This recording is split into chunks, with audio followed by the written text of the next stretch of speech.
SAP Predictive Analytics Automated Analytics can be run using the SAP Predictive Analytics desktop application or in a client-server configuration. When working in a client-server configuration, Model Manager can be configured to facilitate user, project, and model management. This enables models to be shared between users, analyzed, applied against new datasets, and updated over time.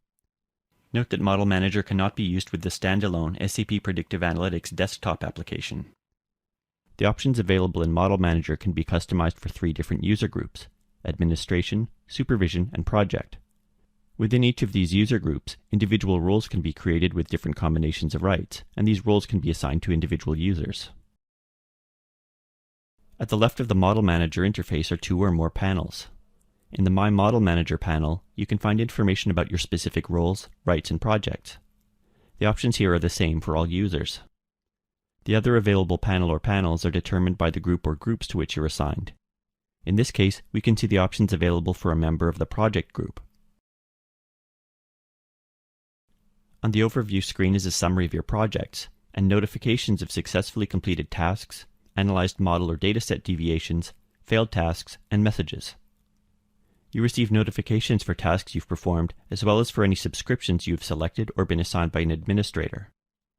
You can click Manage Subscriptions to go to the My Subscriptions screen. My Notifications provides the details of any notifications you've received. You can filter the list by date, originator, project name, or status. You receive notifications when you've performed a task for which you selected to receive a notification on completion. You've subscribed to receive notifications whenever a particular condition occurs, or an administrator subscribed you to receive notifications whenever a particular condition occurs. On the My Subscriptions screen, you see a list of the subscriptions you've activated for yourself or been assigned by an administrator. You can also add new subscriptions or deactivate existing ones. When you add a subscription, you enter a subscription name, select the condition on which you want to receive a notification, and select the project for which you want to activate the subscription. On the My Preferences screen, you can enable or disable the option to receive notifications by email, select the appropriate language policy, and specify the maximum number of items to display per page. On the My Roles and Rights screen, you can see details about your group, role, project, and privileges. Note that the same user can be assigned different roles and therefore have different privileges for different projects. The Credentials screen allows you to review and edit your Model Manager server and base data source credentials. Note that each user must configure their own credentials for server access. The Documentation screen provides access to Model Manager documentation and enables you to submit error reports. Below the My Model Manager panel are 1 or more additional panels depending on your user role or roles. In this example, the Project panel is visible because the user has a role in the project group. Next, we'll review the options available in the Project panel and then look at the Administration and Supervision panels. Note that a user can be assigned to multiple roles on a single project, or to different roles on different projects, therefore enabling multiple panels. The options for project users are divided into Overview, Management, Models, and Tasks areas. On the Overview screen, you can see a list of users assigned to the project, details of all the models that have been imported to the project, and a list of the most recently executed tasks.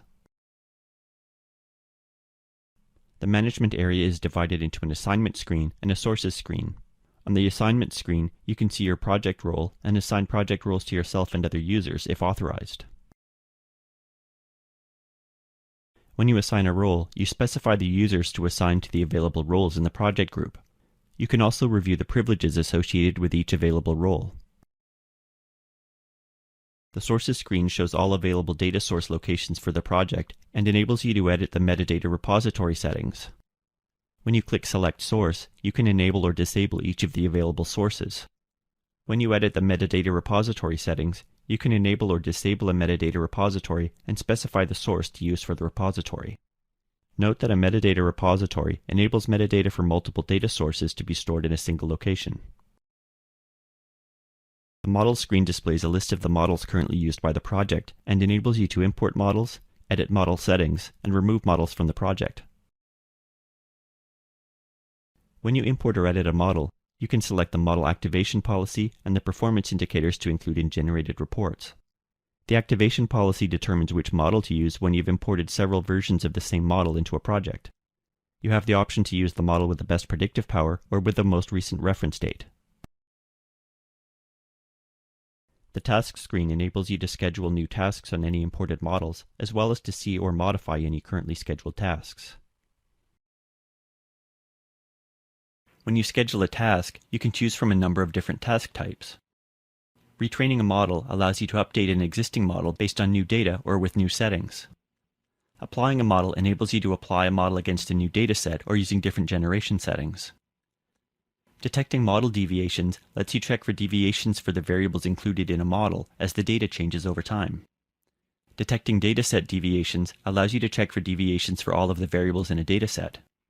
Signal anomaly detection is for time series models only and looks for deviations between the values predicted in a model and the actual values that were collected later. External executable enables you to schedule the execution of an independent executable file such as a script. Note that the process of scheduling a task is covered in more detail in a separate tutorial. The additional options when scheduling a task depend on the task type. When applying a model, for example, in the application data area, you specify the name of the data source location, the dataset file type, and the application dataset name. In the results generated by model area, you specify the name and output settings for the file generated by applying the model. In the generation options area, you choose how you want to apply the model against the selected dataset. After you specify the settings for the task to perform, you must choose when to execute the task. You can also choose to be notified when the task has been executed. Administrators can create predefined schedules that you can select from by choosing the Execute on Predefined Schedule option. The final step before scheduling a task is to enter a name and description for the task. Next, we'll review the options in the administration panel. On the user screen, you can add, edit, and remove users from the system. When you add a user, you start by specifying a username, email address, and description. Next, you choose the appropriate role for the user. You can choose between the default roles within the administration, supervision, and project groups, or create a new role within any of these groups. When selecting a project role, you must also choose the project to which you want to add the user. The project screen enables you to add, edit, and remove projects. When creating a project, you enter a project name and manager and choose which of the available data sources the project can access.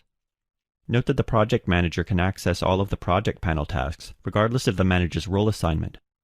For example, an administrator who's a project manager can access the project panel in addition to the administration panel. The External Executables screen allows you to add and access the details of any external executables to be managed by Model Manager. External executables allow you to integrate your own processes into Model Manager, such as triggering scripts. Note that to run an external executable, it must be scheduled in a specific project. From the Schedules screen, you can add single schedule, periodic schedule, or manual trigger schedules that users can choose from when scheduling tasks. By creating schedules that use non-peak hours, administrators can help users to schedule tasks without needing to consider the workload on the server or the network. When you create a schedule, you enter a schedule name, specify the execution date, time, and frequency, and provide a description. On the Servers screen, you can add new servers and edit, duplicate, or remove existing ones.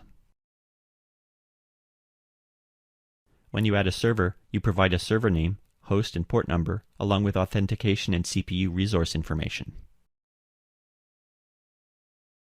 The Sources area is divided into Definitions and Rights screens. On the Definitions screen, you can add new data sources and edit, duplicate, or remove existing ones. When you add a data source, you specify the source file type, provide a source name and folder location, and choose the projects that can access it.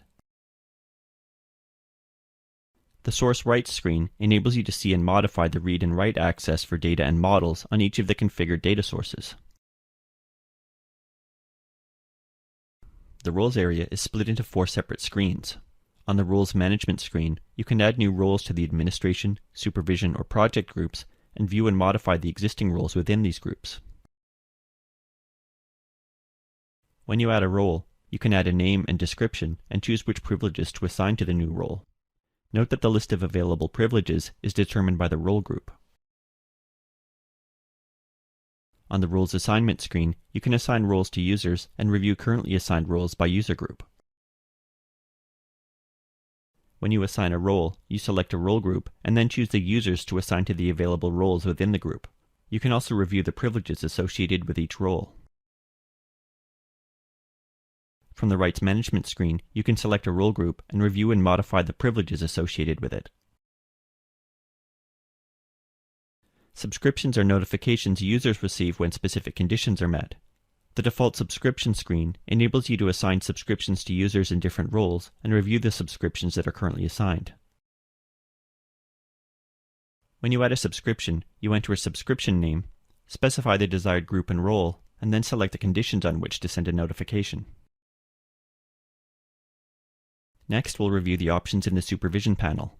Note that in this example, the user has a supervision role and is also a project manager. Project managers have access to all the features in the project panel, in addition to the privileges associated with their user group and role.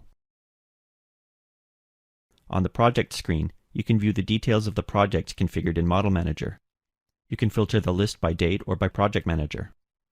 When you select a project, you're taken to the associated overview screen in the project panel. The Models screen displays a list of the available models. You can filter the list by date, project name, or model originator. When you select a model, you can see additional details and have the option to open an overview or executive report. On the Task screen, you can view the details of scheduled tasks. You can filter the list by report type, date, project name, task name, schedule name, execution status, or originator. The Variable Usage screen allows you to see the details of the variables used in the available models.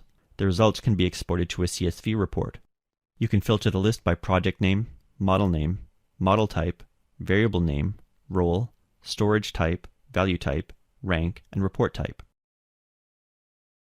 On the Server's Usage screen, you can monitor the use of the available servers, including scheduled use in the future. You can restrict your view by date and server or project name. The Activities Monitoring screen enables you to review the actions performed by users.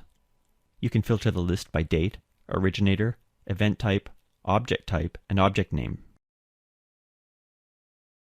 You now know how to navigate the interface of the SAP Predictive Analytics Model Manager. For more SAP Business Intelligence tutorials, visit sap.com/learnbi.